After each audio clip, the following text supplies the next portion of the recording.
किसी छोटे से गांव में एक लड़का रहता था जिसका नाम था गुड्डू। गुड्डू को पक्षियों से बहुत प्यार था। वह रोज सुबह अपने घर के आंगन में चिड़ियों के लिए दाना डालता था। चिड़ियों का झुंड जब दाना खाने आता तो गुड्डू बहुत खुश होता।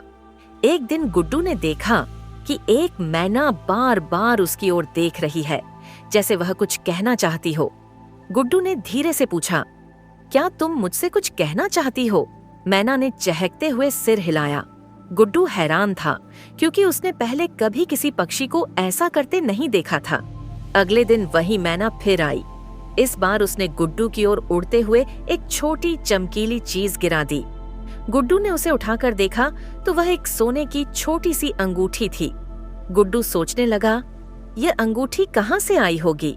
गुड्डू ने मैना से पूछा, क्या यह तुम्हारी है? मैना ने फिर से सिर हिलाया, जैसे वह कह रही हो कि अंगूठी उसकी नहीं है।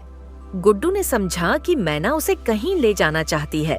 गुड्डू ने अपने छोटे बैग में पानी और कुछ खाना रखा और मैना के पीछे पीछे जंगल की ओर चल दिया।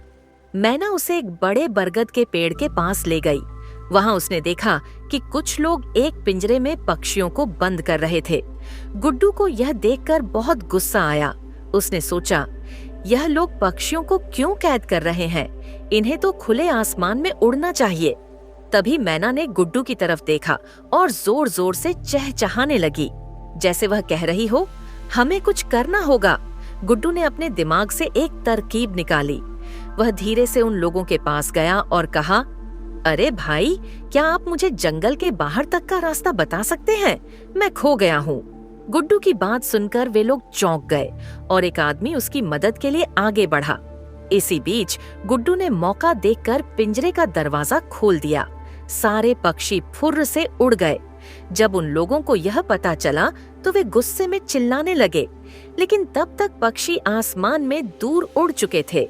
सभी पक्षी आजाद हो गए और मैना ने खुशी खुशी गुड्डू का धन्यवाद किया।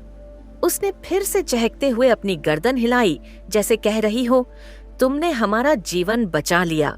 गुड्डू ने मुस्कुराते हुए कहा, अब तुम हमेशा आजाद रहना, आसमान तुम्हारा है।